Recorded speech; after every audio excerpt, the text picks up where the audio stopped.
Psalm 115, and we'll read from verse 1. Not unto us, O Lord, not unto us, but unto thy name give glory for thy mercy and for thy truth's sake. Wherefore should the heathen say, Where is now their God? But our God is in the heavens, he hath done whatsoever he hath pleased. Their idols are silver and gold, the work of men's hands. They have mouths, but they speak not. Eyes have they, but they see not. They have ears, but they hear not.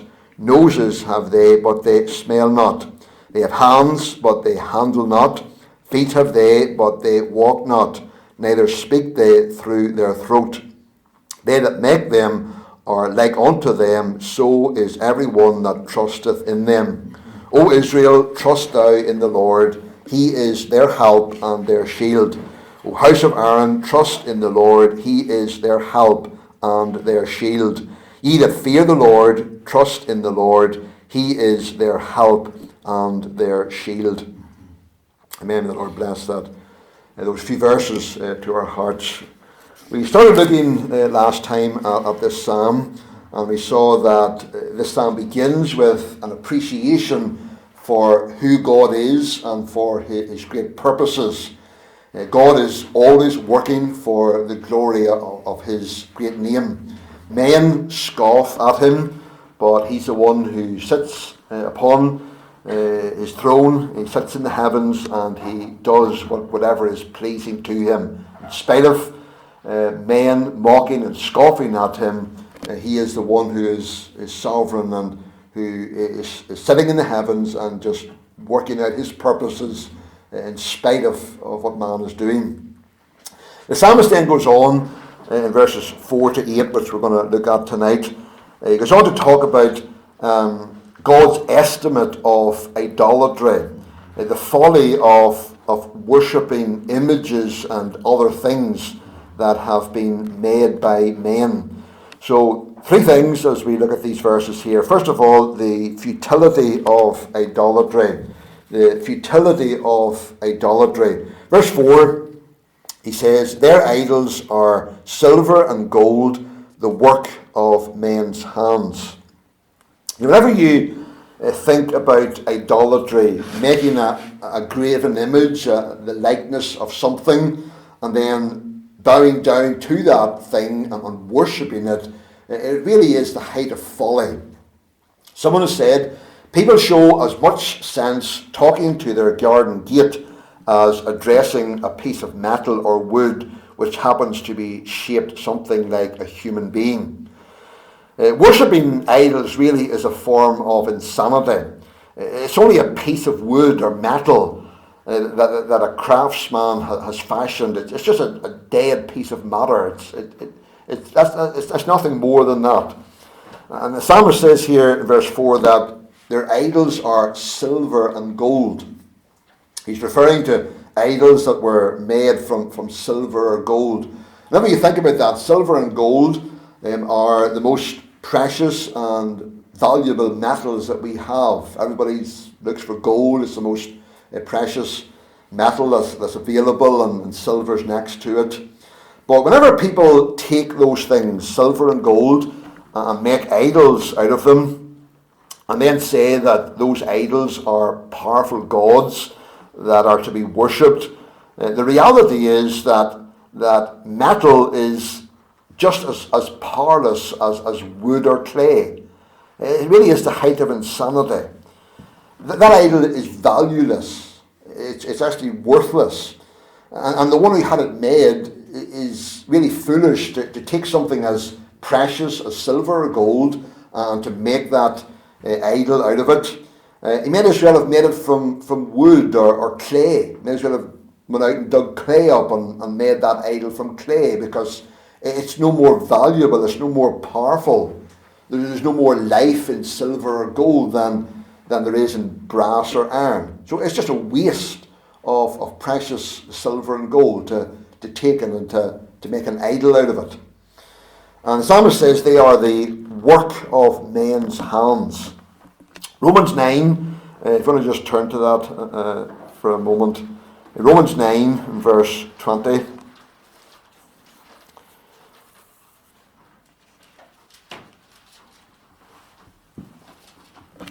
Romans 9, verse 20 and 21, Paul says, "Shall the thing formed say to him that formed it, Why hast thou made me thus? Hath not the potter power over the clay of the same lump to make one vessel unto honour and another unto dishonour?" So Paul's talking there about someone who makes things, like a potter who makes things out of clay. And he's really saying the potter, the one who makes that thing, has more power than the thing that he has made. Who's the greater? The thing that is formed, the thing that's made, or the one who formed it, the one who made it? Well, the answer is obvious. The maker of something is always greater than the thing that he has made. So if people make idols, and then they say that they are gods and that they're powerful and to be worshipped, that implies that they themselves are more powerful and worthy of more worship than the idols that they have made, because they're the ones who made them.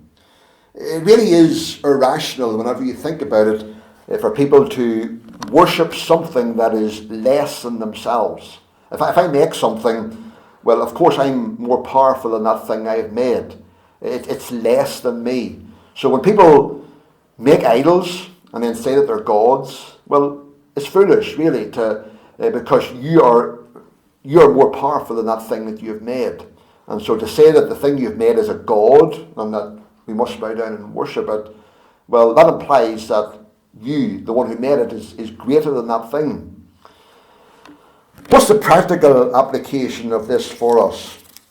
Well, whenever people sneer at us and mock us for believing in and worshipping the one true and living God, who is all-powerful and almighty, the one who's reigning on his throne, we don't need to be troubled and upset about that. Ours is the only rational and sensible position. We worship someone who is more powerful and more mighty than we are. He's the Almighty God. But whenever people take things and worship them, they're actually worshipping something that is less than themselves.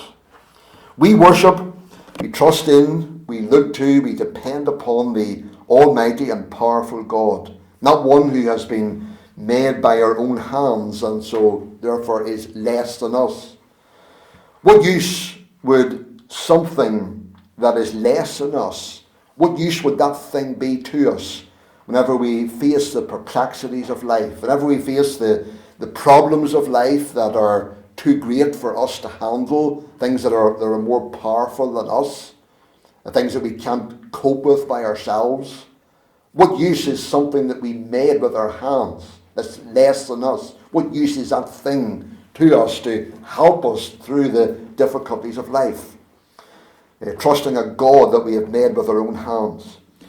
But by contrast, we, the people of God, we trust in, we depend upon, we look to the almighty, powerful, sovereign God, the one who created all things by his mighty power, the one who spoke the worlds into being, the one who upholds them day by his almighty power, the one who formed and fashioned us for himself and for his glory, the one who can do absolutely anything.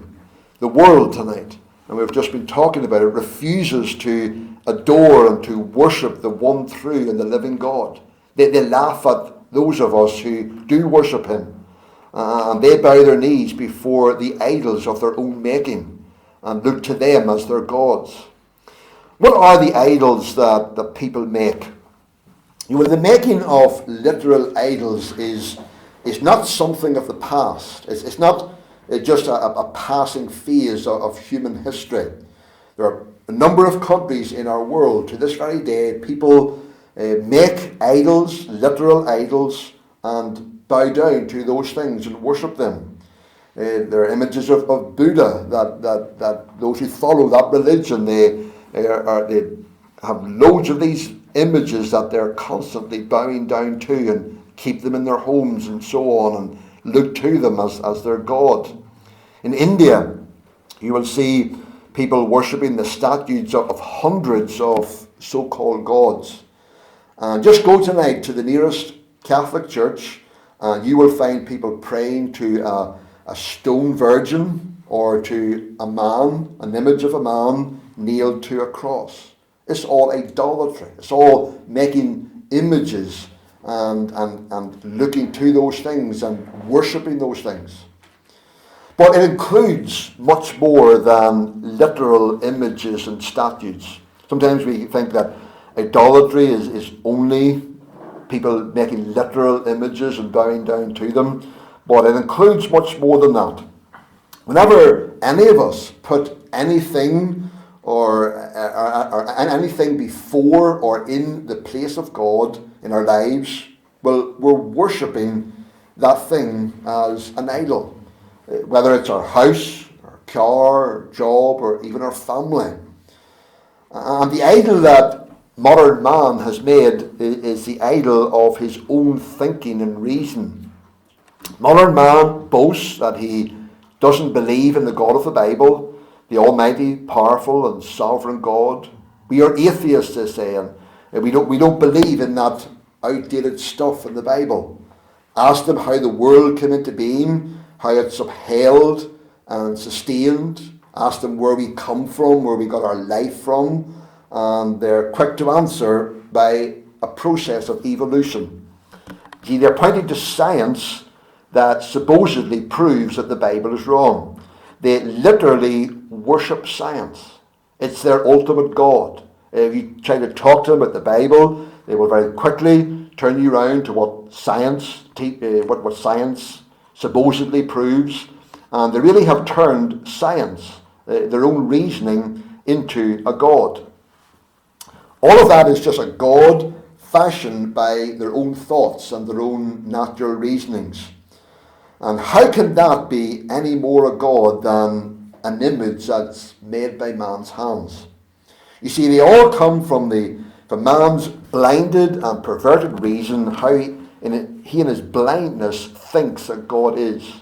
Man rejects the one true and living God, what God has told us about himself in his word, how he has revealed himself. Man rejects that, and he looks to his own reasoning as to how he thinks God is. We tonight worship the one true and living God who alone has revealed himself to us in his word. There can't be a true God, one who's greater than us, except one who reveals himself to us and tells us how he is. Any other God can't be greater than us. He's just the product of our own thoughts.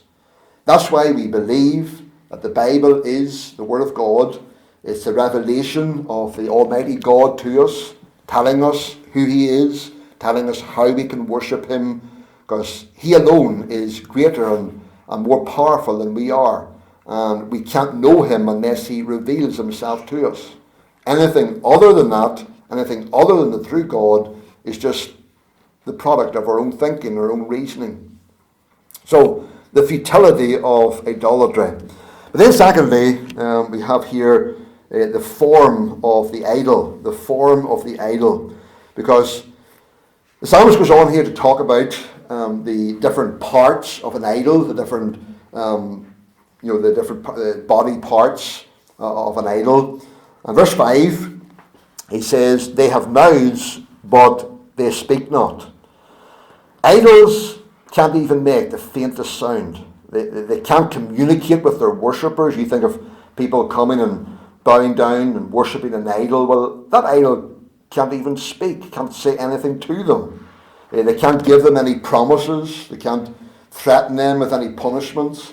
They can't command them to do anything, or can't console them or help them whenever they're in trouble or they're in pain. 1 Corinthians 12 and verse 2 says, ye know that ye were Gentiles carried away unto these dumb idols, even as ye were led. So idols really are dumb. They can't speak.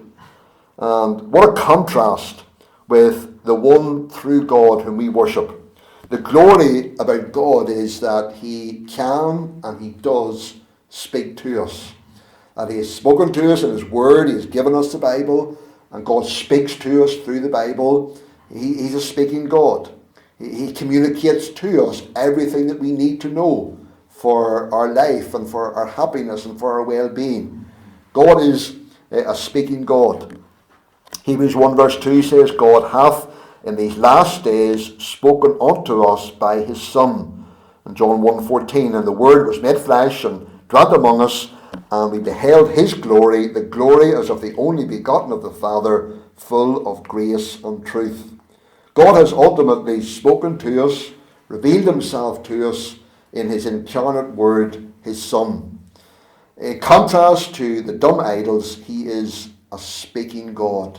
And how sweet it is to hear his voice, to be able to take his word day by day and to read it and to have God speak to us through his word and to read but the life of Christ and to see how he revealed the Father to us, how he speaks to us. He is the word of the Father.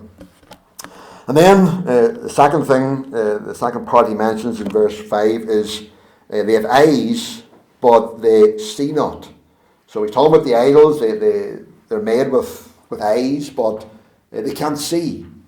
You know, some idols had even precious jewels put into their eyes whenever the idol was being made. Jewels that were valuable. Well, did that help them to see? Absolutely not. They were still as blind as bats. And again, what a contrast with the one true God whom we worship tonight.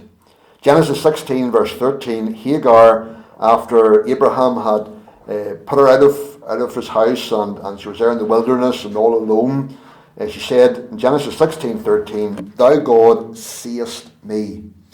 And how comforting it is tonight to know that we have a God who sees us, who understands us.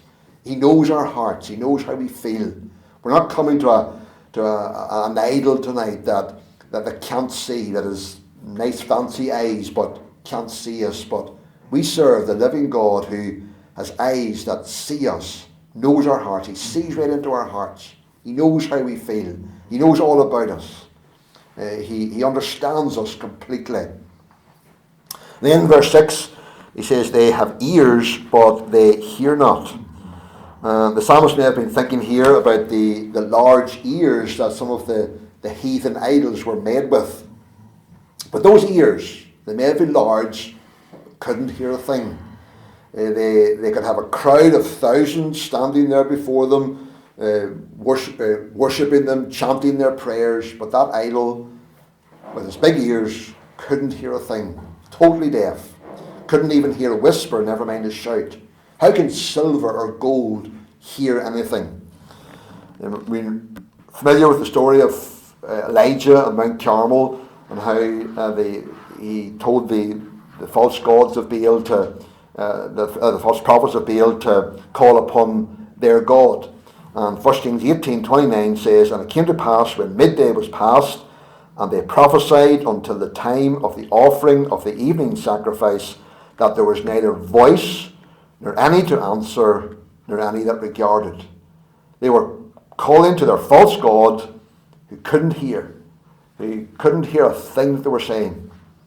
And again, what a contrast with the one true God whom we worship.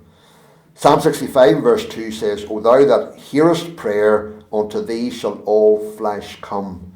God hears and answers our prayers. We believe that tonight. That's why we're here in a prayer meeting, because we come to a God whom we know hears us whenever we call upon him. He hears our prayers. He's not like those idols that have ears but can't hear. God hears us whenever we call upon him. And then the second part of verse 6, they have noses have they, but they smell not. Worshippers of heathen idols burnt sweet spices and incense as an offering to those images. And that incense and spices would have the smoke when they burnt them would have filled those temples with clouds of smoke. But the noses on those idols couldn't smell a thing. They were just wasting their time. And again, what a contrast with the one true God whom we worship. Ephesians 5 and verse 2 says, Christ also hath loved us, and hath given himself for us an offering and a sacrifice to God for a sweet-smelling savour. We worship a God tonight whom we know has accepted us because he could smell the sweet-smelling savour of the sacrifice of Christ on our behalf. Not a wonderful truth to think about?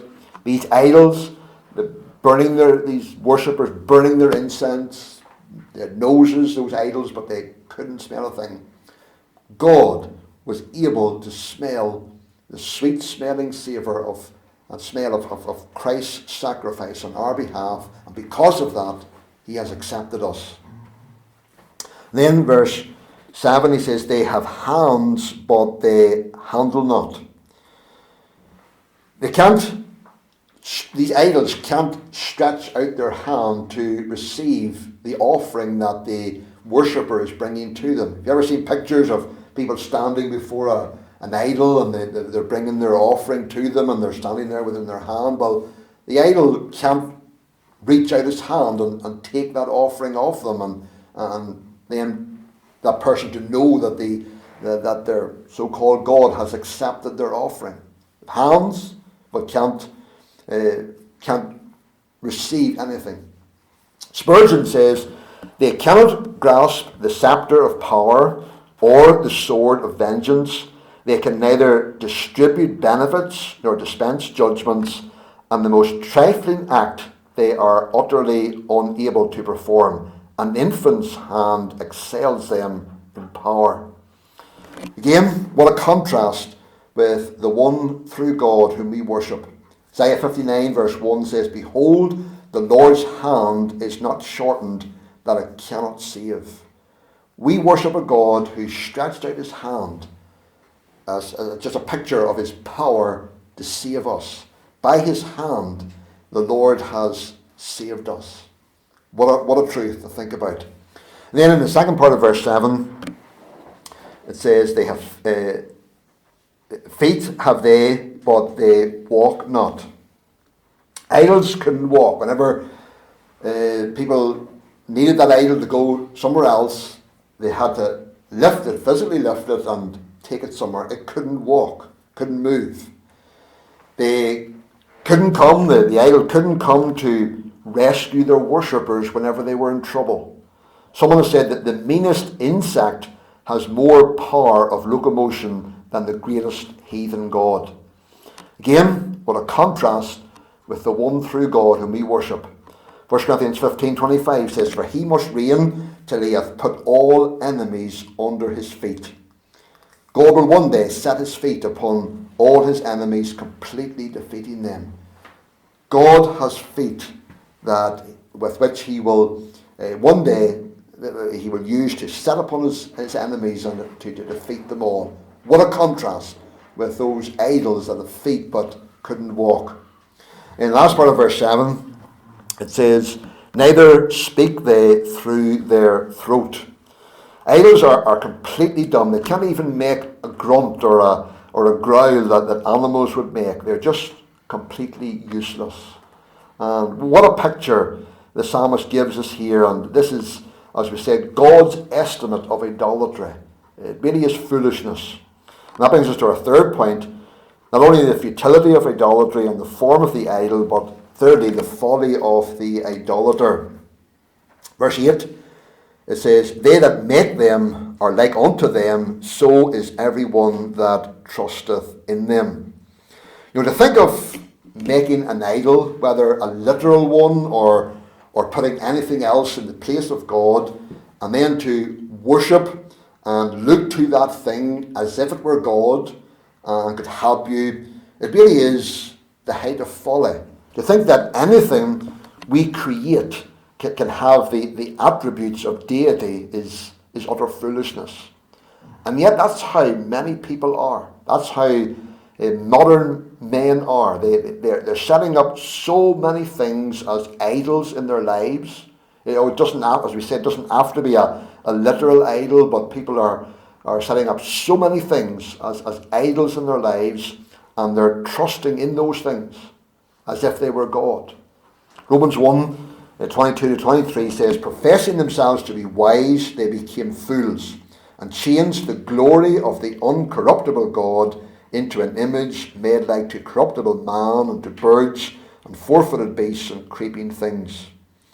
So Paul says there that people, they profess to be wise. People think they're wise in how they live their lives, and even in pushing God out of their lives, and setting up their own idols, and looking to so many things, and worshipping those things as God. They think they're wise.